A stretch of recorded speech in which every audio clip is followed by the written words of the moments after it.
नमस्कार। अपना उत्तराखंड के इस वक्त के बुलेटिन के साथ हाजिर हूं मैं अनुपम। प्रदेश की हर छोटी बड़ी खबरों को लेकर मुख्यमंत्री पुष्कर सिंह धामी आज ऊधम सिंह नगर के नानक मत्ता पहुंचे, जहां भगवान बिरसा मुंडा की जयंती के मौके पर आयोजित जनजातीय गौरव दिवस समारोह में शामिल हुए।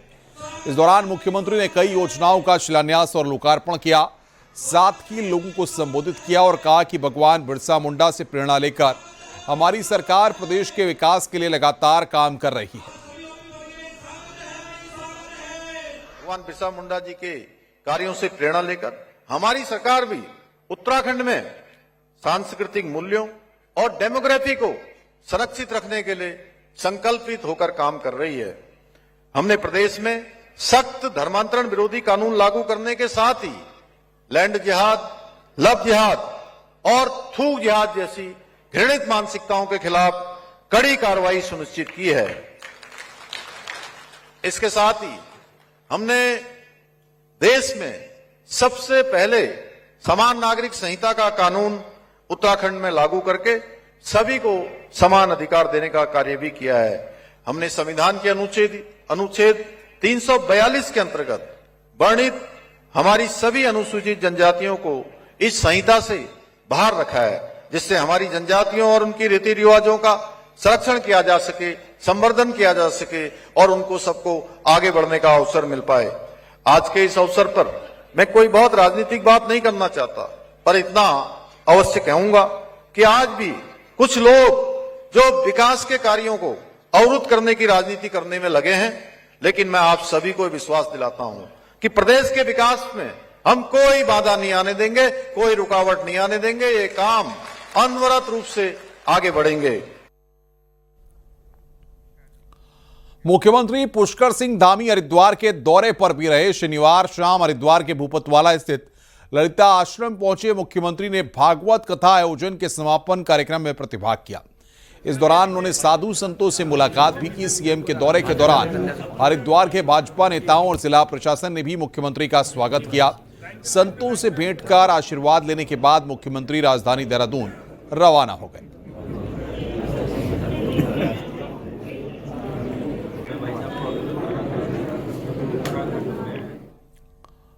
आगे बढ़ते हैं। उत्तराखंड में डेमोग्राफिक चेंज का मुद्दा अब नेशनल डिबेट बन गया है।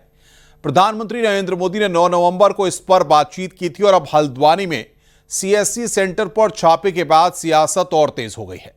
सवाल उठ रहा है कि क्या बिना मिलीभगत के फर्जी डॉक्यूमेंट बनना संभव है?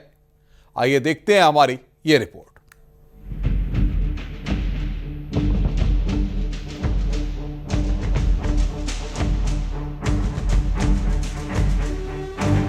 डेमोग्राफिक बदलाव को लेकर उत्तराखंड की राजनीति एक बार फिर गर्मा गई है। बीजेपी विधायक पहले ही सदन में इस मुद्दे को उठा चुके हैं। वहीं हल्द्वानी में कमिश्नर के सीएससी सेंटर पर छापे के बाद बहस तेज हो गई है कि क्या सिर्फ सेंटर तक ही गड़बड़ सीमित है या इसमें बड़े नाम भी शामिल हैं।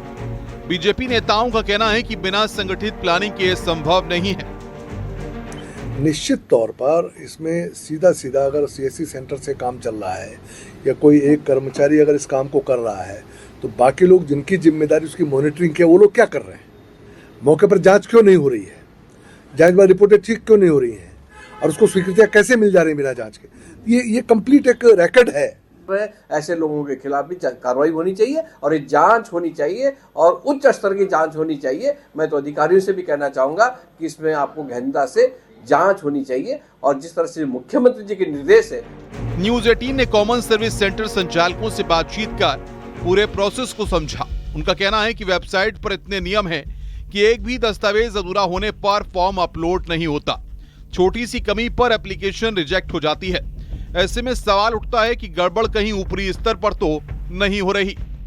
पहले वो एसडीएम के पास जाता है, एसडीएम उसको फॉरवर्ड करके तहसीलदार के पास जाता है, लेखपाल के पास जाता है, लेखपाल से तहसीलदार के पास जाता है, उसके बाद वो एसडीएम के पास जाता है। तो जब वो 3 अधिकारी उसको फॉरवर्ड कर रहे हैं, जहाँ चेक हो रही है, उसके बाद वो जो है लास्ट में एसडीएम के द्वारा अप्रूवल आता है उसमें। तो ये कहीं ना कहीं तहसील के जो अधिकारी हैं उनकी जो और वहाँ पे जो गिरोह उन पे मिलके जो काम कर रहा है उन्हीं के द्वारा ये हो रहा है। सीएससी हमारे पास क्या है, हमारे तो इतने सारे डॉक्यूमेंट आपको मैंने बताया कि छोटे छोटे डॉक्यूमेंट छोटी छोटी बातों पे जो है रिजेक्ट कर दिए जाते हैं। फर्जी डॉक्यूमेंट का सीएससी सेंटर में बनना कोई पहला मामला नहीं है। इससे पहले विकास नगर, हरिद्वार और उधम सिंह नगर में भी ऐसे मामले सामने आए हैं। अब धामी सरकार सख्त है और उन अधिकारियों पर भी नकेल कसने की तैयारी कर रही है जिनकी जिम्मेदारी डॉक्यूमेंट वेरिफिकेशन की है। देहरादून से न्यूज़ 18 के लिए भारती सकलानी की रिपोर्ट।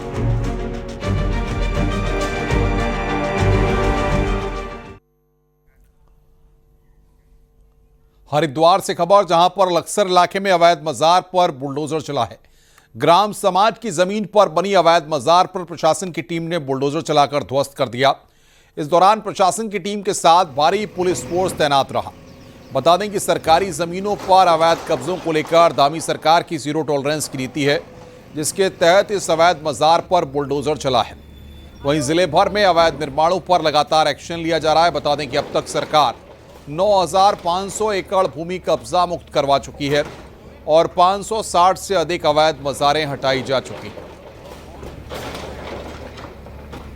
ये सरकारी भूमि है, श्रेणी 6A की भूमि है, जिसमें ये स्ट्रक्चर खड़ा था। इसमें हमने 2 बार इनको नोटिस भी दिया गया, जो इसके स्टेक होल्डर्स हैं, तो उनके द्वारा कोई जवाब नहीं दिया गया है। तो इसमें आज फिर यहाँ पर इसके ध्वस्तीकरण की कार्रवाई की गई है और ये जो सरकारी जमीन है इसको अवैध अतिक्रमण से मुक्त कराया गया है।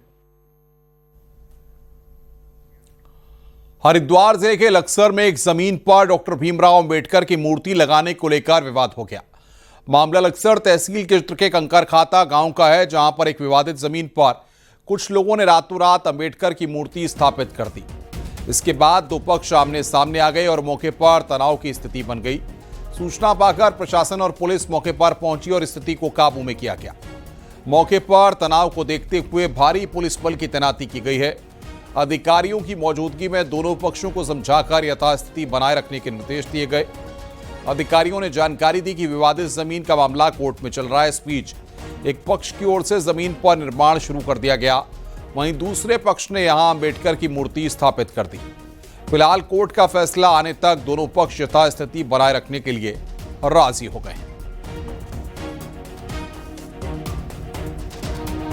न्यायालय में विचाराधीन है मामला, तो इसमें दोनों पक्षों के बीच में कुछ विवाद हो रहा था, तो अभी ये विवाद इसको सुलझा दिया गया है और दोनों पक्षों को बताया गया है कि जब तक न्यायालय से डिसीजन नहीं आता है तब तक ये यहाँ पे यथास्थिति बना के रखें। कल रात श्री अंबेडकर जी की मूर्ति यहाँ पे स्थापित करके अनावश्यक एक विवाद पैदा हो गया था, तो आपसी सहमति से दोनों पक्षों ने आपसी सहमति करी। एसडीएम साहब यहीं पर हैं और अगले जब तक फाइनल इसमें वर्डिक्ट नहीं होगा, जो चीजें हैं जो दूसरा पक्ष निर्माण कर रहा है और यहाँ यथास्थिति जारी रहेगी। देहरादून में मुख्यमंत्री पुष्कर सिंह धामी ने आदि गौरव महोत्सव का शुभारंभ किया। उन्होंने कहा कि सरकार जनजातीय संस्कृति संवर्धन के लिए हर साल 50 लाख की सहायता दे रही है। आदि गौरव महोत्सव केवल एक कार्यक्रम नहीं बल्कि जनजातीय समाज की गौरवशाली परंपराओं, वीरता, संस्कृति और आस्था का उत्सव है।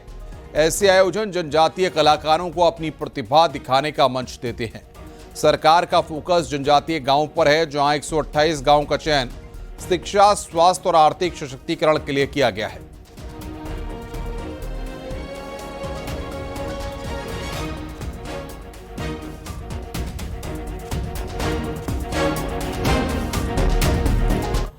देहरादून में एक कार्यक्रम में 2 मंत्री और एक सांसद की मौजूदगी के बीच डीएम सविन बंसल ने खुद ही नारियल फोड़कर कार्यक्रम का उद्घाटन कर दिया। हालांकि इस दौरान नारियल को उन्होंने जमीन पर ही छोड़ा, तो देहरादून के प्रभारी मंत्री सुबोध उनियाल ने जमीन से खुद ही नारियल उठाकर उसके पानी को छिड़का। दरअसल शनिवार को जिला प्रशासन के द्वारा 2 मुख्य चौक, साईं मंदिर और कुठालेट के चौड़ीकरण का काम किया गया है। इसके लिए वित्त पोषण स्मार्ट सिटी लिमिटेड से लिया गया। इन चौक पर राज्य निर्माण के संघर्ष, संस्कृति और लोक परंपरा की झलक अब दिख रही है।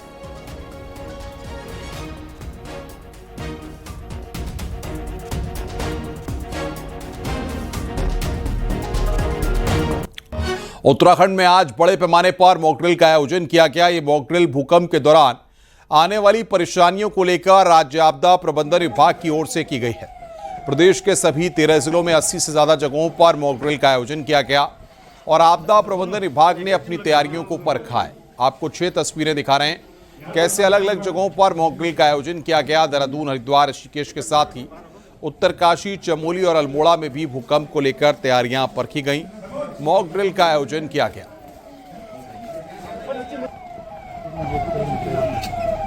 आराम से। पिथौरागढ़ में धारचूला के विधायक हरीश धामी ने आत्मदाह की चेतावनी दी है। धामी का कहना है कि सीएम पुष्कर धामी ने उनकी विधानसभा के लिए करीब 60 योजनाओं को मंजूर किया है, लेकिन कार्यदायी संस्थाओं ने जमीन में सिर्फ 10% ही खर्च किया है।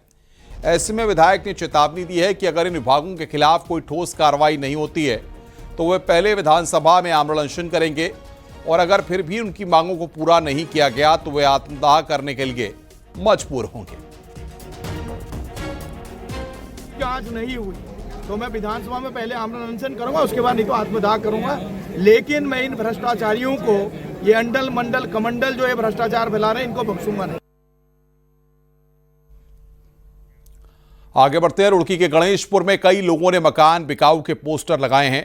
यहां सड़क धंसने से कई मकानों में दरार आ गई है और लोगों का कहना है कि सरकार की अनदेखी की वजह से वो अपने मकान बेचने को मजबूर हैं। इसके बाद जल निगम और नगर निगम के अधिकारियों ने मौके पर जाकर निरीक्षण किया और जल्द समाधान का भरोसा दिया, जबकि लोगों में खासी नाराजगी देखी जा रही है। असल में शहर में सीवर लाइन बिछाने का काम चल रहा है और इस दौरान ही कई घरों में दरारें आ गई हैं। वर्षों से लगातार यहाँ पर ज़मीनें धंस रही है, मकान धंस रहे हैं, पर सरकार की इसमें बहुत बड़ी अनदेखी है। गणेशपुर में जो सीवरेज की लाइन गई है नीचे रोड से, उसके कारण काफ़ी दिक्कत हो रही है और सीवरेज लाइन और जो वहाँ हमारी वाटर सप्लाई की लाइन थी, वाटर सप्लाई की लाइन परसों लीकेज हो गई, तो 2 दिन से संबंधित डिपार्टमेंट काम कर रहा है। उत्तराखंड में अधिवक्ताओं की हड़ताल से कोर्ट का कामकाज ठप पड़ गया है। चैम्बर की मांग को लेकर वकील सड़क पर हैं। इसका सीधा असर अब न्यायिक व्यवस्था तक पहुंच गया है। देहरादून में तो 6 दिनों से कोर्ट का कामकाज बुरी तरह प्रभावित है, जिससे हजारों मामलों पर असर पड़ा है। बार काउंसिल ने भी हड़ताल को खुलकर समर्थन दिया है और पूरे प्रदेश में 1 दिन की हड़ताल का आह्वान किया है।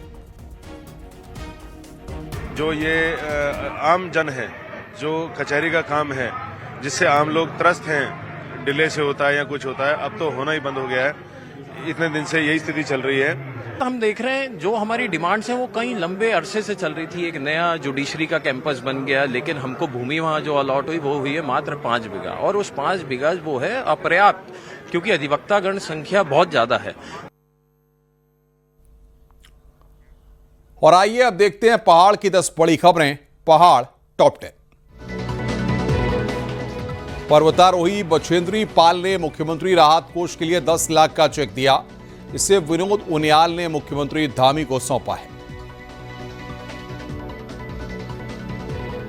बिहार में एनडीए की जीत पर अल्मोड़ा में आज जश्न मनाया गया।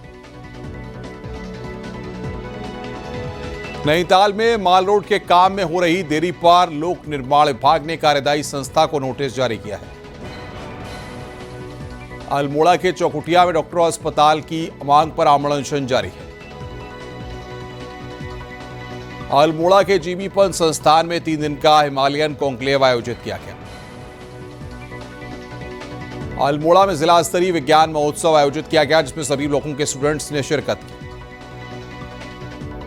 कोटद्वार में विज्ञान महोत्सव का समापन हुआ, जिसमें 15 ब्लॉक के 400 से ज्यादा बाल वैज्ञानिक शामिल हुए। विकासनगर के सेलाकुई में भूकंप के बाद आने वाली चुनौतियों से निपटने के लिए मॉक ड्रिल की गई। बागेश्वर में 6 अलग अलग जगहों पर मॉक ड्रिल कर आपदा से निपटने की तैयारियां परखी गई। नैनीताल में सरदार पटेल की जयंती को लेकर 15 दिन से कार्यक्रम चल रहे हैं, जिसमें आज युवा भारत पदयात्रा निकाली गई।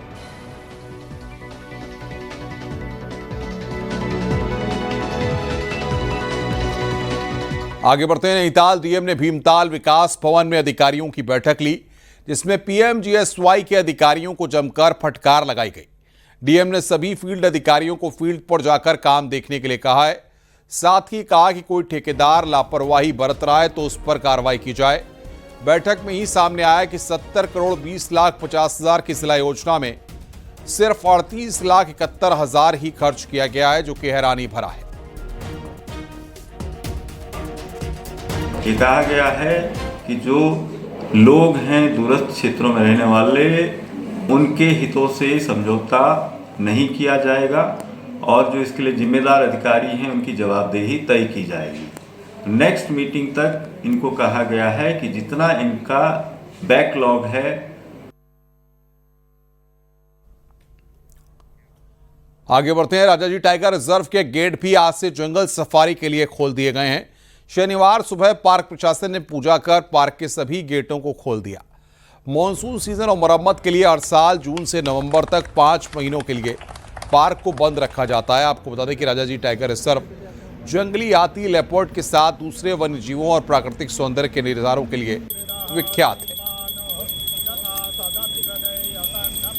और बहुत जल्दी यहाँ पर जो है नया प्रवेश द्वार भी बनाया जाएगा। हमारी कोशिश होगी कि सभी पर्यटकों को सुगमता से पर्यटन क्षेत्र में वन्य जीवों का दीदार कर सकें। उसके लिए यहाँ पर हमारे द्वारा कुछ नए वाटर होल्स बनाए गए, पुराने वाटर होल्स को मरम्मत किया गया है, सभी को अब पानी से भर दिया गया है ताकि वन्य जीवों को सुगमता से पानी उपलब्ध हो सके और बाहर से आए हुए पर्यटक यहाँ पर जो है वाइल्ड लाइफ का सुगमता से दीदार कर सके। कॉर्बेट टाइगर रिजर्व एक बार फिर सैलानियों से गुलजार हो गया है। शनिवार को इसका डिकाला और दुर्गा देवी जोन पर्यटकों के लिए खोल दिया गया। देखिए हमारी रिपोर्ट।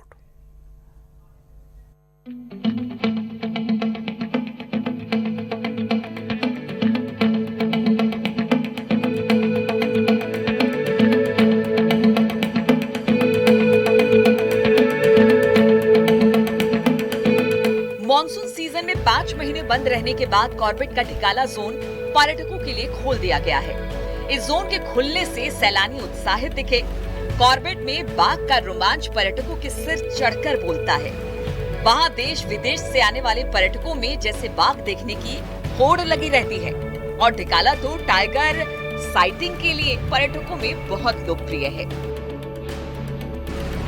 स्पेशली टाइगर के लिए आए हैं और मैंने बहुत सुना है कि ढिकाला जोन में ही टाइगर कोर जोन है और सबसे सॉट आफ्टर जोन है। यहाँ पे जरूर टाइगर दिखता है, काफी साइटिंग्स हुई हैं। कॉर्बेट ऑफ कोर्स टाइगर्स के लिए फेमस है तो ऑफ कोर्स दिखना चाहिए, बट जंगल का एक्सपीरियंस ज्यादा बेटर, तो टाइगर दिखे या ना दिखे but I want to experience the jungle. Sir मेन तो हम टाइगर देखने आए हैं, सो वी आर होपिंग कि हमें टाइगर दिखे और वी आर वेरी एक्साइटेड। और क्या क्या देखना चाहिए? डियर्स तो हमने बाहर भी देखे पर अंदर और पिकॉक्स भी रहेंगे, बहुत कुछ है, so let's see what we can explore. Corbett के ढिकाला जोन के खुलते ही पार्क में नाइट स्टे की सुविधा भी शुरू हो गई है। पार्क प्रशासन की यदि माने तो इस सीजन में वॉच टावर और एलिफेंट सफारी शुरू करने का भी प्रस्ताव है, जिसे जल्द शुरू करने की कोशिश की जाएगी। कॉर्बेट में पहले ये दोनों सुविधाएं पर्यटकों के लिए उपलब्ध थी, लेकिन बाद में बंद कर दी गई, जिन्हें फिर खोलने की कोशिश की जा रही है। देखिए, जैसा कि आप सब लोग जानते हैं कि 15 नवंबर को हमारा जो ढिकाला का जोन है, जो कि नाइट स्टे की फैसिलिटी भी प्रोवाइड करता है, वो ओपन हो रहा है। हालांकि बाकी जोन्स में जो सफारी है वो साल के 365 दिन खुली रहती है, लेकिन जो नाइट स्टे की फैसिलिटी है कॉर्बेट में आज 15 नवंबर से स्टार्ट हो रही है। ढिकाला जोन के खुलते ही कॉर्बेट का ये सीजन पूरी तरह शुरू हो गया है, जहां अगले 15 जून तक पर्यटक गजराज की चिंगाड़ और वनराज की दहाड़ का आनंद ले सकेंगे। न्यूज़ 18 के लिए रामनगर से गोविंद पाटनी की रिपोर्ट। बिहार चुनाव में एनडीए को शानदार सफलता मिली है। उत्तराखंड के मुख्यमंत्री पुष्कर सिंह धामी ने बिहार की कई सीटों पर एनडीए प्रत्याशियों के लिए बड़े जोश खरोश से प्रचार किया। चुनाव परिणाम बताते हैं कि सीएम धामी का यह स्ट्राइक बेहद सफल रहा। उन्होंने 5 सीटों पर प्रचार किया। यूसीसी लागू करने और अवैध मज़ारों पर सख्त रुख अपनाने वाली सरकार के मुखिया धामी हिंदू राजनीति के केंद्र में एक महत्वपूर्ण धुरी बन चुके हैं। जिन सीटों पर उन्होंने प्रचार किया उनमें गरियाकोटी से बीजेपी के देवेश कांत सिंह ने करीब 12,000 वोटों से शानदार जीत हासिल की है। इसके अलावा सीवान से बीजेपी के मंगल पांडे, कल्याणपुर से बीजेपी के सचिंद्र प्रसाद सिंह और हरसिद्धि से कृष्णनंद पासवान ने जोरदार जीत दर्ज की है। बिहार में प्रचंड जीत के बाद देहरादून के बीजेपी ऑफिस में बीजेपी कार्यकर्ताओं ने सीएम धामी का जोरदार स्वागत किया। इस मौके पर सीएम पुष्कर सिंह धामी ने एक बार फिर बिहार में एनडीए गठबंधन को मौका देने के लिए बिहार की जनता का धन्यवाद दिया। मुख्यमंत्री ने कहा कि जनता अब काम देखती है और काम के आधार पर वोट करती है। उन्होंने कहा कि बिहार में दो पार्टियों के युवराजों ने जनता को बरगलाने का प्रयास किया, लेकिन जनता ने गप्पू भैया और पप्पू भैया की जोड़ी को नकार दिया। बिहार चुनाव में एनडीए की शानदार जीत हुई है और सबसे बड़ी बात यह है कि भारतीय जनता पार्टी यहां सबसे बड़ी पार्टी के तौर पर उभरी है। और इस सब बिहार चुनाव के बीच में जो उत्तराखंड के मुख्यमंत्री हैं पुष्कर सिंह धामी, वो भी चुनाव प्रचार के लिए बिहार की कई सीटों पर उतरे। इस चुनाव प्रचार के दौरान मुख्यमंत्री पुष्कर सिंह धामी ने उत्तराखंड में उनकी सरकार के द्वारा किए जा रहे कामकाजों का पूरा ब्यौरा बिहार की जनता के सामने रखा। विशेष तौर पर यूसीसी से लेकर के जो धर्मांतरण विरोधी कानून है, उसके साथ ही जो यहाँ पर मंदिर और मठ हैं, उनके प्रोटेक्शन के लिए किस तरीके के काम हो रहे हैं, उनके जीर्णोद्धार को लेकर के किस तरीके के काम हो रहे हैं, और उत्तराखंड में पर्यटन को लेकर के और विशेषकर जो डेमोग्राफिक चेंज है उस पर उत्तराखंड सरकार किस तरीके के काम कर रही है, ये बिहार की जनता के सामने रखे। मुख्यमंत्री जहां जहां पर गए वहां पर जो जीत का मार्जिन रहा है, जो एनडीए के प्रत्याशी रहे हैं, उनका बहुत अच्छा जीत का मार्जिन रहा है, जिसे ये माना जा रहा है कि मुख्यमंत्री के जो बातें रखी मुख्यमंत्री के द्वारा, उनको बिहार की जनता ने उन पर एक तरीके से अपनी मुहर लगाई है। शैलेंद्र नेगी, न्यूज़ 18, देहरादून। रुक रहे हैं यहां पर ब्रेक के लिए। खबरों का सिलसिला लगातार जारी है।